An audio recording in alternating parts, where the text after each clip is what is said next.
We're back for the final block of this webcast to talk about the NBA draft. We got Miles and Dom here to join me to talk about players who have declared for the draft, whether or not it was a good decision, what are they thinking, what's going through their heads when they're making this decision. We're going to start with Skal Labissiere out of Kentucky. I gotta say it's a good decision because I think this is about as high as his draft stock's ever gonna be. He's had a rough season, but next year's draft is looking much deeper. Kentucky's bringing in another loaded class, so it's gonna be a fight for minutes. I think there's a real chance if he comes back next year and doesn't play well, he could fall out of the first round. He needs a lot of development, but why not go to the NBA and get paid to do that instead of free in college? I think when he does get drafted, he'll probably could go in late lottery, mid-first round. And I think if you're a team that has a few lottery picks in a rebuilding, like the 76ers or the Nuggets at 15, I think you got to take a real hard look at him because despite the struggles, he can shoot the three, he can block shots, and that's real valuable in today's NBA. I agree with Dom here in the fact that I think Skal's stock is as high as it's ever going to be. So he should come out now. I disagree there. I think he could use some more experience under John Calipari. He averaged less than 7 points in 4 games and 4 rebounds just 1 year in school. I mean, this was a guy who was highly recruited coming out of high school, and in the tournament, he performed horribly.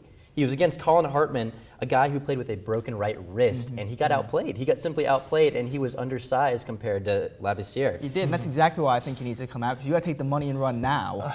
Well, I mean, I guess it's a toss-up, because like you said, he's going to be competing for minutes. But if he does get those minutes, I think the experience could be really valuable. So we'll see what he chooses.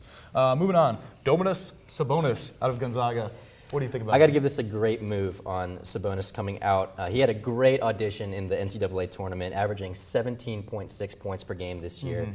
And he's a proven scorer. He can score. He scored over 1,000 points in 2 seasons. And he's got a great heritage with his father being a great NBA player. I think this is a great move for him coming out. I can see him going in the late teens to early 20s. I think he's a solid pick to go for a team like the Nuggets, who are looking for like a best player available in that situation at around 17. So I think this was a great move by him to come out early. I have to agree. It's a fantastic move. Not only did he kill in the tournament, but it's who he did it against. When they played Utah and lottery pick Jacob Poeltl, he shut him down. That is huge for NBA scouts because they were wondering, he's not super athletic. How's he going to fare against those NBA bigs? And so that tournament, he really proved that, he can handle the size and length. And so obviously his stock's at the highest it's going to be. As for where I think he'll go, I agree. Maybe late lottery, mid-first round. I think the Bulls at 14 would be a great fit. I think he's a Bulls-type player, real solid, and I think him and Bobby Portis would be a nice front court to build around. When you're looking at draft prospects, you're always looking at those matchups, what they've done against the best players, and he's proved that. He proved that this tournament season. So to close this out, Thon Maker out of the Canadian high school. What do you think about him, Dom? I think it's a good move. When you have a chance to be a first-round pick to make this money, especially for someone who hasn't had any money most of his life, you got to take that right there. Obviously, he's a huge development, but same with Skal. If you're going to be developing somewhere, might as well do it on an NBA team where you're making money, your financial future is set, and they're really looking after you. Because if you go to a college program, who knows? I mean, they're trying to win games, not necessarily develop you. You don't know if you're going to get that one-on-one maybe that he's going to need. And as for where he's going, I think the same with Skal, that he is a developmental player. If you're taking him, you probably have a few picks. I see a team like the Celtics late in the 20s, or even the Nuggets, who have picks throughout the first round and can take a flyer on a high upside player. Absolutely. See, I'm going to have to disagree with you there like you did with Skal. I think Thon is a project. This is a guy 7 feet 1. Coming out of high school, he's a rail.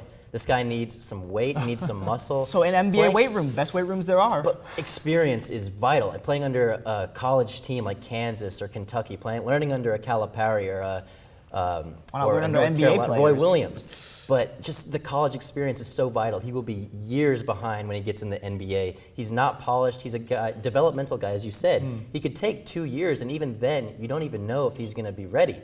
By then, this is a guy, I don't know if he's going to make it into the first round. If he does make it into the first round, he's pretty set for the first round, I would say. He's definitely a project, but you got to get that money now. If you guys could compare him to a current NBA player, who does he play like? What's his play style like? I'd have to give him a Kevin Durant, perhaps. Not a Kevin Durant, excuse me, Kevin Garnett, pardon me. Just his body type, his ability to get inside. He even has a decent three-point shot in him. So that's why I think the Celtics could use him at 24, as you mentioned. He could provide some good outside shots and can provide and he can be a center as well. He can't just be a guy who shoots three-pointers. He's 7 feet 1. The guy can obviously play inside.